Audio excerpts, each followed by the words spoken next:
Welcome to the Pep Talk 2021. Ooh, I'm so excited. For anyone that's not here local, things have slowly started to loosen up in Winnipeg again. And my little bubble is slowly growing a bit. And Sabena, you're one of my bubble girls. I don't go anywhere, so this works out for me. But this is Sabena von Asten, small v, large A. And she's kicking off my year of Pep Talks. And I'm so excited. Thank you. Thank you so much for having me. We are talking all things today about a little bit about, female power and writing and people that have affected Sabena in her own life. But the big thing I wanted to talk about today with her is a book that she has written called Tomorrow's Coconut. Tomorrow's Coconut. I mean, no one's going to forget that. It's like such a good name. It's weird, but it explains it in the book, and then it all makes sense, I promise. Until then, you probably are going to be craving a Mai Tai or something like that. Those are coconut. It's like a Singapore Sling. I don't know. But we're going to share a little bit of some previews with you of the book and also dive into some questions. But every time I finish a page, I get so excited. It's so funny, but it's so, there's parts that kind of break your heart, but it's so funny, and it's, all kinds of naughty. This is not a children's book, people. 18 plus. 18, 20, 23 yeah, plus, maybe. Plus, I don't know what people's like. Okay, so let's get going. Are you ready, Bean? If someone told me that as an adult, cereal would be eaten more often as a dinner replacement than a breakfast food, I would not have believed them. Yet here I am, cereal dinner for the third time this week. Does it make a difference that it's Special K red berries and not Fruit Loops? Fruit Loops are the best. My mother is perfectly useless in the kitchen, and I am too. My mom is a force, complete with her own gravitational pull. She was my North Star growing up, and since she didn't seem necessary to cook, neither did I. I thought that's why people got married. When I feel a touch of scurvy coming on, I'll attempt a recipe and fail spectacularly. Once I made a stew in a slow cooker. So easy. Just add meat, veggies, and stock to keep it from drying out. 7 hours later, when I came home, all the moisture had been sucked out of the pot. Why? Oh, because I just dumped everything in, including that gross pad that separates the beef cubes from the styrofoam. You know, that thing that's in there to soak up the excess meat blood. I had, essentially, a bloated diaper in my stew. At least I know what I'm getting from cereal. I truly believe you can either be smart, a great lay, or a good cook. 2 out of 3 ain't bad. 2 out of 3. 2 out of 3 ain't bad. Sabena, is this a real life story? Well, it's complete fiction. It's about a brown girl who lives in Winnipeg who decides to light a match to her life while she's working at the local arena as a tour accountant, and then goes on tour. So total fiction, but maybe it doesn't sound like fiction at all? There are definitely parts of it that are pulled from my life. It's that good mixture of other people's stories, my stories, and just shit that I made up. Well, and I love, because you said this in passing once, another reference, you said some of it comes from real, but some of it's also not, and some of it's aspirational. And I love that it's opportunities to get to write about yourself and what you wish could have happened or would have been the situation. Yeah, it's not inspirational, it's aspirational. I'm this is the character is based around me, but it's not me. It is the best, it's the highest version of me. She woke, she's the best version of me. Lately I've been eye rolling so often I'm concerned the ligaments holding my eyeballs in place are going to snap, leading them to fall off my head and potentially get stepped on. I need to rein it in. I'm annoyed at this boys club attitude. Guys like him think women aren't as good at negotiations as they are. Back in the day, business took place in a smoky back room where sweaty men wearing snakeskin boots would sit down at a table with stacks of cash, unsnap their briefcases made out of endangered alligators, and pull out a loaded Desert Eagle. I just quit my last job because I was tired of working for a misogynist, yet here I am again. Meeting people like this in the worst part of this industry. Thank God there are more good ones than bad. In this book, there is a lot of discussion kind of about the female in the workplace. Do you feel like that is an even more important topic than ever in understanding? There's a lot to unpack in that statement. You know, what I do in my personal life and what I think that she tries to do in the book is always, you know, every time she rises, she sort of reaches back and lifts, right? So she's always sort of like trying to get everybody up, you know, to kind of go in one direction together. It's very collaborative. In my experience of doing this job in real life, it is 100% a boys' club. In the 7 years that I was a tour accountant, I maybe ran into five women that did what I did.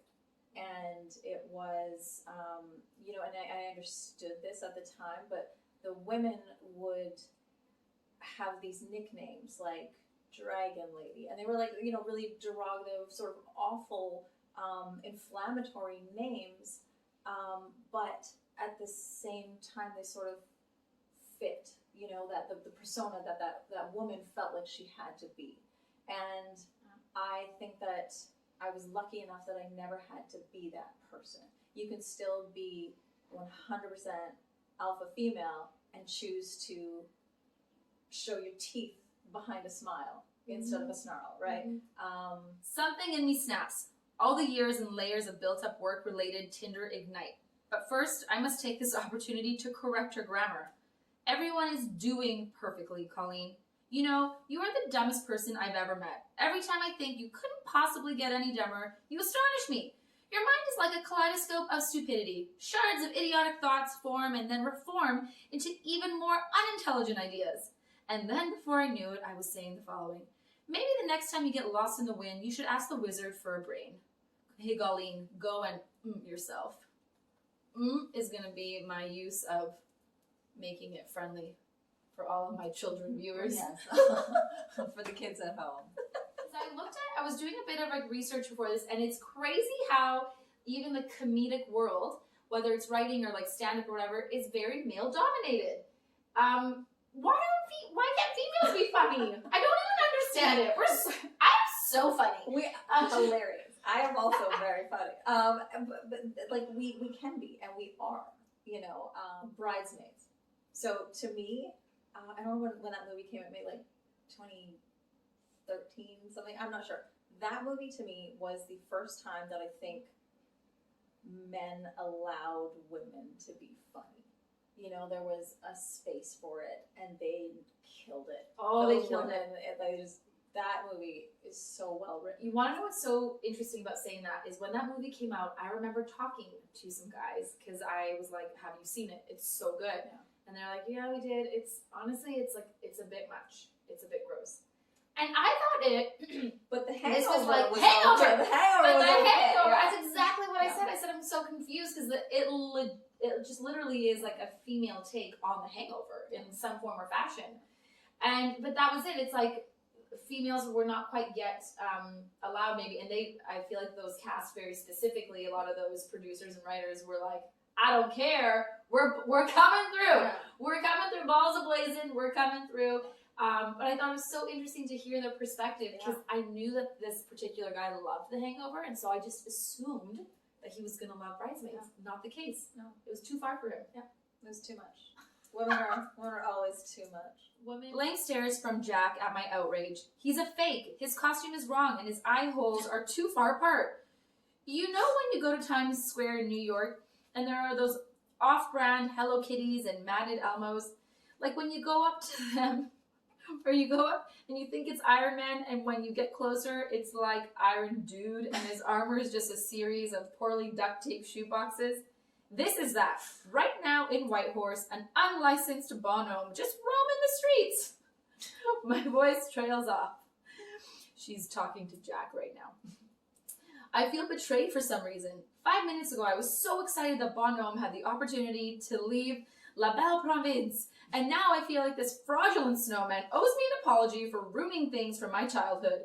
His costume isn't even white. It's off-white. He just looks like dirty snow.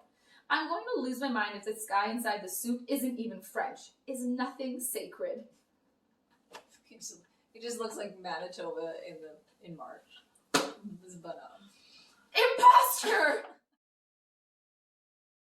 What do you think people should expect when they read this book? Well, it's funny. Like I mean, first and foremost, it's funny. I like the way that the character deals with everything is, this sort of inner monologue, continuous, and she doesn't have much of a filter, so she says whatever's really on her mind. But I think like more than anything, it is a book about relationships, and whether that's friendships or romantic or whatever. It just so happens to take place in the backdrop of the touring industry. So there's a lot of music references and some artists. There's some artists that make an appearance, but it's I think at its heart, like if you can tell me that it's a funny book, then I will love you forever. That will endear me to you. I get off the phone with my sister. I tell her I'm sad, and she tells me things will be okay. Then we laugh about dumb shit from our childhood. Like the time when I was 6 years old and I farted during her violin lesson, and our teacher got mad at me, which made us laugh even harder. That day, my parents basically paid $50 an hour for me to toot in public and dishonor my ancestors. I miss being around people with whom I have a shared history. My friends, my family, my ex-husband. It must suck to be an only child. I miss having someone in my life every day to share my lame stories and tell all my things to. A partner. I miss the inside jokes and the one-liners and movie quotes seamlessly woven into conversations. I miss hating the same people and being read to. Oh. I miss making up lyrics to songs. I made up a whole verse for the Jurassic Park theme song. You should ask me about it someday. And having my own personal cheerleader. I miss being all those things to someone else. I have no one to witness my life. Do you have anyone that has helped you along in this process? Shout out to my mom on this one. That woman, when I was a kid and you'd go to school all day, and then she would make me come home and do extra like writing and math, and I hated it so much. But if you're gonna put in your 10,000 hours and be good at something, that definitely. Do you want to tell people real quick what did you get? What was your degree in school? I have a double major in microbiology and zoology, so I did a science degree. I wanted to do English, but my mom was like, "Nah, y'all gonna be poor." Yeah. So I'm not gonna lie to you. When I found that out about Sabena, I was like, "Wait, what? We have the most overqualified person doing sales here." I had the amazing opportunity to be accepted into the literary arts program at the Banff Center for Arts and Creativity. You're paired up with different mentors. And so, during the 5 weeks, the first 2 weeks, I had this fantastic, old Scottish woman who we were like just two little magnets. We loved each other, but she did not understand me as a writer. And she would read my stuff, and she'd be like, Sabena really wants to do an accent right now. Want to do a yeah. She's very, very good at accents. She's like, "Do you need so many jokes?" And I'm just like, "Yes, no. I mean, do I? You tell me. Do I need this many jokes?" Right? In the book, the character is like, "Oh, look at me! I have 2 eyebrows now." Because she had she's East Indian, so girls got some hair to her. And and so that must be a Guatemalan trait too, right? Just and she sort of rejoices in the fact that she got her eyebrows done, and she's like, "Look, I have 2 eyebrows now." And she's like, so my mentor at the time was like, "Why do you need to mention that she has 2 eyebrows?" And I looked at her, I was like, "Janice,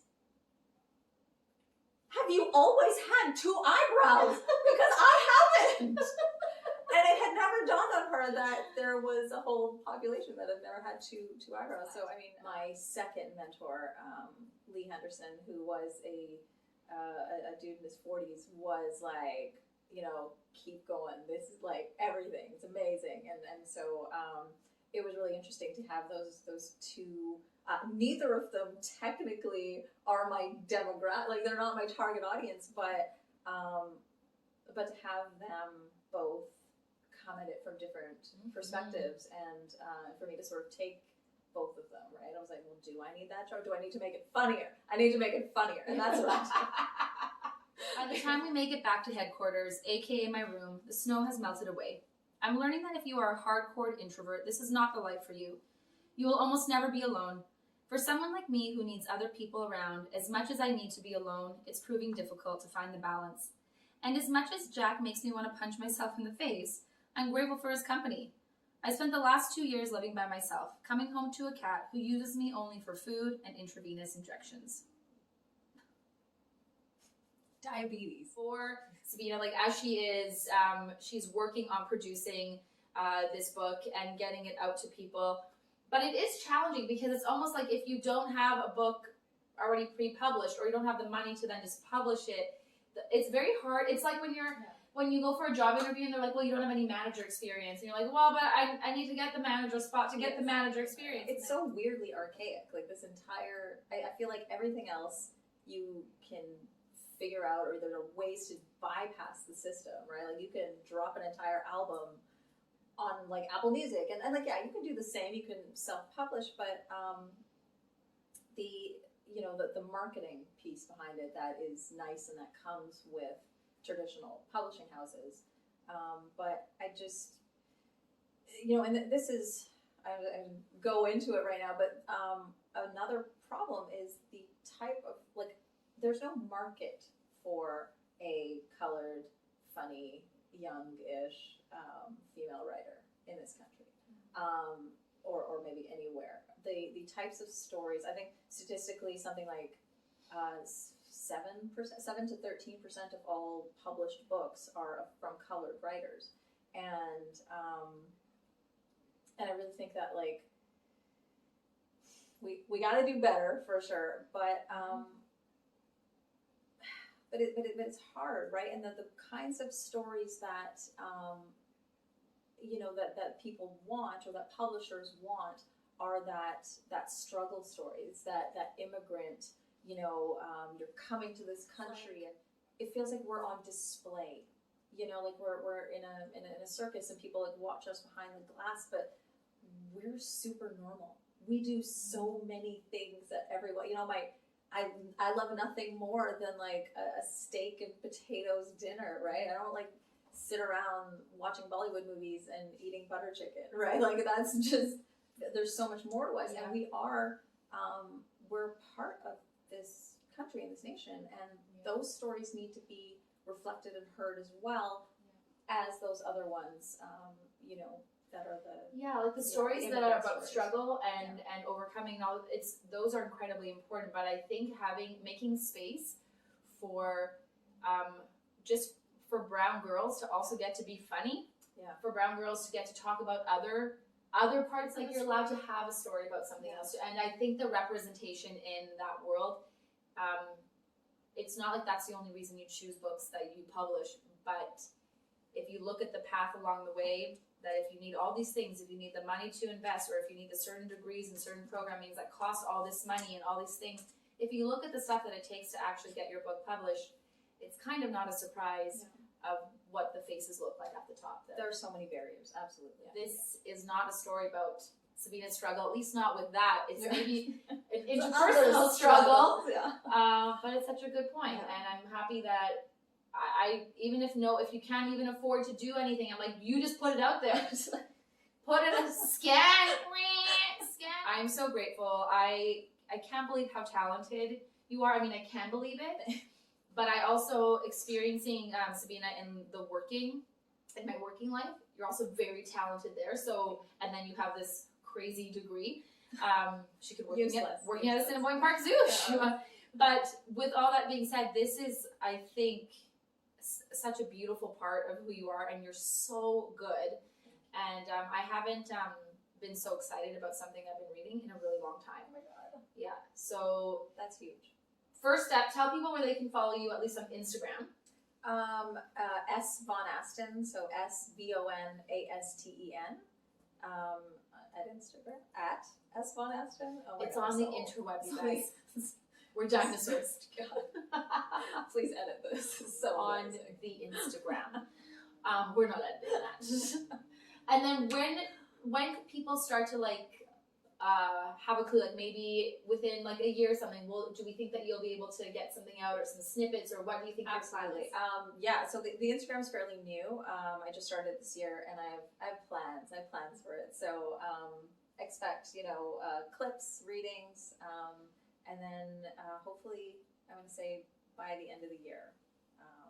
You can have it in your A little holiday present in your hot little hands. Yeah. Oh man! And for anyone who is here who's local, this is a really cool opportunity to get excited about local writers. I was chatting with Virgin Radio, and I had mentioned that I have two friends, and one who owns her own eye practice. I don't think that's the right term, but Prairie Eye Care, and she wrote a kid's book about her son going through that transition in his life, having to wear glasses and whatnot. And then I'm completely on the other spectrum. I have Sabena with this super gritty adult novel. It's hilarious, and it's cool. I'm like, both these ladies, I don't want to say both these ladies are brown, but they are, so hey! But they're strong women. They're from Winnipeg, and I think that's really cool to celebrate that and give that a chance. Before maybe we should support everyone, but that might be a really cool place to start and just pay attention to your own Winnipeg folk. But yeah. All right, girl. Thank you so much. Thank you so much. I love you. Thank you. All right, and So guys, much fun. Pep Talk will be coming to you with a few other things over the next few weeks. Gosh, I'm just a little out of practice. Listen to my words. I got words I'm saying. All right, guys. All right. Take care. Thanks. Where can I edit? This is how I kiss now. Because of social distancing.